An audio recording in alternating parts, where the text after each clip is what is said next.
Monsieur Diallo, Oui. depuis un certain moment, vous faites l'historique de votre vie. Qui êtes-vous réellement? Il faudrait que ceux qui vont écouter, ceux qui vont voir cette vidéo, sachent à qui ils ont affaire. Qui êtes-vous, Monsieur Diallo? Je suis M. Diallo. Je suis né au Mali.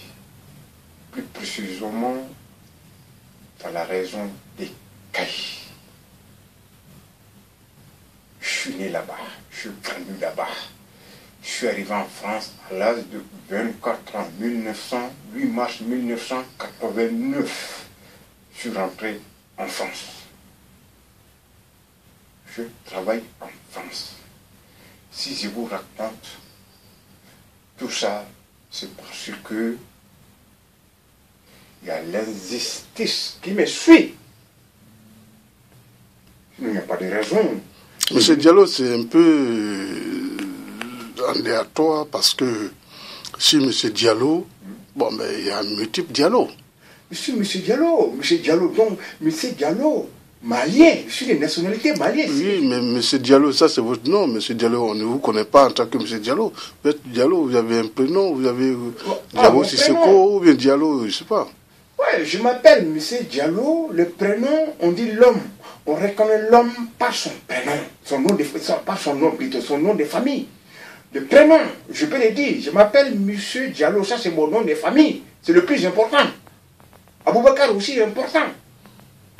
Je m'appelle Aboubakar parce que je suis musulman. Je pratique l'islam en émo. Je suis musulman, je suis soumis à Allah. Je suis musulman, je pratique le prénom Aboubakar, dont le compagnon du prophète Mohammed sallallahu alayhi wa sallam. Ça ne me dérange pas, j'aime Aboubakar. Il n'y a pas de problème. Mais pourquoi vous avez mis du temps, vous... Parce que, comme j'ai dit, l'homme... Aboubakar, je m'appelle Aboubakar Diallo. Et puis bon, mais pourquoi ne pas dire Aboubakar, dire seulement que c'est Diallo? Oui, mais bon, ça, si tu veux aussi, bon, il y a quelque chose qui est venu dans ma tête tout de suite. Quand tu parlais de ça, du prénom, c'est pour ça que j'ai dit, personne n'est bête dans la vie. C'est ce que j'ai dit tout à l'heure. Donc c'est arrivé dans ta tête tout de suite, automatiquement. Tu m'as dit, mais il a un nom, mais où est son prénom? Donc on dit l'homme, on reconnaît l'homme par son nom de famille. Si je n'ai pas voulu dire Aboubakar, comme ce que j'ai entendu aussi. Ce que j'ai entendu même aujourd'hui, on est le 8 mars, hier, avant-hier, le 7 mars, février plutôt, excuse-moi, je me trompe. Le 7 février, hier. On parlait de l'intégration, machin, tout ça là. Moi, l'islam ne m'a jamais dérangé, sinon je n'aurais pas prié. Je ne dis pas ça pour faire plaisir à quelqu'un ou à quiconque, ou à une race, non. Loin de là. J'ai entendu que quand je parle arabe, que je me prends pour un arabe. J'ai entendu ça aussi. Quand je dis, quelqu'un me dit assalamu alaikum, je dis bonjour, ça va, parce que je ne veux pas répondre dans la langue arabe, parce que je vais être français. Il y a quelque chose qui ne tourne pas dans leur tête. Tu viens et tu me dis assalamu alaikum. J'ai le droit de te dire assalamu alaikum. Où est le problème? Tu me dis assalamu alaikum, je te dis bonjour. On peut lire le Coran en français. Une langue n'est pas haram, n'est pas interdit.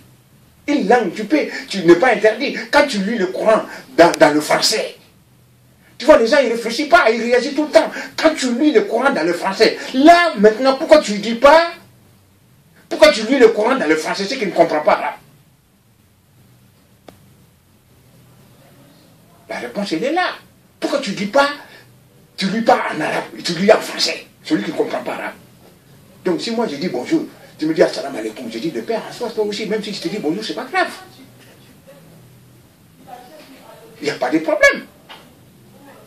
Bon, revenons à nos moutons, pose-moi ta question, sinon on ne va pas en finir. Bon, M. Diallo, on va continuer. On a pris une pause, donc on va conclure. Par rapport à moi, ce qui m'a un peu...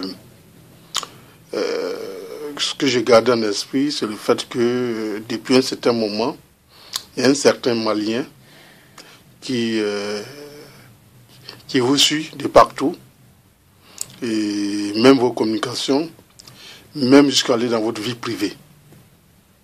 Donc, surtout, ça, votre vie privée, chaque individu a sa vie privée. Mais qu'il un inconscient par rapport à tout ce que vous dites, celui qui vous suit, je peux l'appeler un inconscient qui rentre dans votre vie privée. Comment est-ce qu'il arrive à rentrer dans votre vie privée? Comme j'ai toujours souligné, je dis, ces personnes-là ont le monopole dans ces pays, c'est-à-dire la France. Pour moi, ils n'ont pas de monopole. Pour moi, pour ne pas les manquer du respect, ils n'ont pas de monopole, c'est tout. Ils travaillent au ministère de l'Intérieur. Il y a une semaine, j'ai communiqué avec un Nord-Africain. Je ne sais pas s'il est de Tunisie ou de l'Algérie ou de quel pays, mais il est du Nord-Africain. Ils sont rentrés dans ma vie privée. Comme je dis dans l'autre vidéo, moi, quand je quitte dans l'Oise pour venir ici, parce qu'on est une société, on travaille ensemble, je suis obligé de dire, pendant que moi je quitte à la maison pour venir ici, le monsieur, il téléphone, c'est moi. Pendant que moi je suis ici là maintenant, il téléphone, c'est moi. C'est un exemple que je donne, mais c'est une réalité aussi, puisqu'il m'a séparé de mes deux femmes. Quand je dis mes deux femmes, je marié une première femme, il nous a séparés. Une deuxième femme, il nous a séparés. Pendant que moi je suis ici, il va dire, moi je ne sais pas ce qui sont dans la tête de ma femme. Une fois que je quitte ici, j'arrive à la maison, je trouve que ma femme elle est boudée. Elle me sort des choses que je ne comprends pas, que je n'ai pas fait. L'harcèlement moral est une stratégie. On dit des choses que tu n'as pas dit, on dit des choses que tu as fait, que tu n'as pas fait. Donc c'est une stratégie qui est là, qui est visible, comme j'ai toujours dit, qu'on ne peut pas palper. Parfois on la voit, on voit la preuve, mais il faut avoir le témoin. Qui va te témoigner? Ceux qui doivent lutter contre l'harcèlement moral, et même ils le font. Est-ce qu'il y aura une loi pour ça? Non.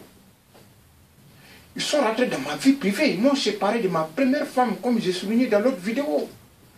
Une Malienne d'origine qui est née ici. Ils nous ont séparés. Je vais en venir. Ils nous ont séparés. Je vais ramener une deuxième femme du Mali. Ils nous ont séparés le jour, j'ai une fille avec le jour où la femme elle a quitté à la maison, à la maison pour aller habiter ailleurs. Pour habiter ailleurs, le monsieur il m'appelle. Il m'appelle, il me dit, tu as vu ce que je t'ai fait? Tu as vu ce que je t'ai fait?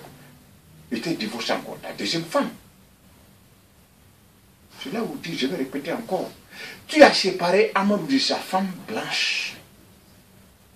Tout a commencé par Amadou, comme j'ai toujours dit. Et maintenant, c'est moi qui suis. Tu m'as séparé de mes deux femmes, d'accord. Mais quand je raconte toujours aux gens, on me traite toujours pour un zoba, un malade. Un malade toujours, il n'est pas avec ses facultés mentales. Alors j'y vais au travail, je sais ce qu'il faut faire, je sais ce qu'il ne faut pas faire. Je respecte les gens. Quelqu'un qui est fou, il ne peut pas savoir qu'il est fou. C'est les autres qui constatent qu'il est fou. Mais quand vous dites quelqu'un qu'il est fou, la plupart du temps, la personne n'accepte pas. Il va dire que non, je ne suis pas fou. Moi, j'accepte d'être fou. Chaque personne, chaque être humain a une folie de 5 minutes. Il se peut que je suis fou, je ne le sais pas.